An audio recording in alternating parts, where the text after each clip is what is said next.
ইরানের পারমাণবিক কর্মসূচি বন্ধ করতে নানামুখী প্রচেষ্টা চালিয়ে যাচ্ছে যুক্তরাষ্ট্র। পরপর কয়েক দফার পরোক্ষ আলোচনায়ও কোনো ফলপ্রসূ সিদ্ধান্ত আসেনি। এর মধ্যে পঞ্চম দফার আলোচনাও হবে কিনা তা নিয়ে দেখা যাচ্ছে অনিশ্চয়তা। এরই মধ্যে যুক্তরাষ্ট্রের গোয়েন্দা সংস্থাগুলোর বরাতে নাম প্রকাশে অনিচ্ছুক একাধিক মার্কিন কর্মকর্তা ফাঁস করল চাঞ্চল্যকর তথ্য। মার্কিন সংবাদ মাধ্যম সিএনএন এক প্রতিবেদনে জানায়, ইরানের পারমাণবিক স্থাপনায় হামলার প্রস্তুতি নিচ্ছে ইসরায়েল। তবে এই প্রতিবেদনের বিষয়ে কোনো মন্তব্য করেনি ইসরায়েল।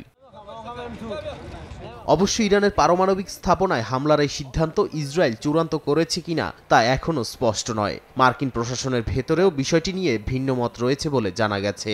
শেষ পর্যন্ত ইসরায়েল হামলা চালাবে কিনা তা নিয়ে মতবিরোধ রয়েছে বলেও জানায় সিএনএন। ইসরায়েলের যেসব সামরিক তৎপরতা লক্ষ্য করা গেছে তার মধ্যে রয়েছে বিমান হামলার জন্য গোলাবারুদ সরানো, বিমান মহড়া, সব মিলিয়ে বড় ধরনের হামলার প্রস্তুতি নিচ্ছে বলে ইঙ্গিত দেয়। এদিকে সম্প্রতি যুক্তরাষ্ট্র জানায়, ইরানকে ইউরেনিয়াম সমৃদ্ধকরণের সীমা অতিক্রম করতে দেয়া হবে না। দেশটির এমন সিদ্ধান্তের তীব্র নিন্দা জানিয়ে তা প্রত্যাখ্যান করলেন ইরানের সর্বোচ্চ ধর্মীয় নেতা আয়াতুল্লাহ আলী খামেনি। বলেন, সাবেক প্রেসিডেন্ট ইব্রাহিম রাইসির আমলেও আলোচনা হয়েছিল, কিন্তু ফল আসেনি। এবারও যে আসবে এমন কোনো নিশ্চয়তাও নেই। এছাড়া ইরান সবসময় বলে আসছে তারা শান্তিপূর্ণ পারমাণবিক কর্মসূচি চালিয়ে যাবে। নাদিম মারজান, সময় সংবাদ।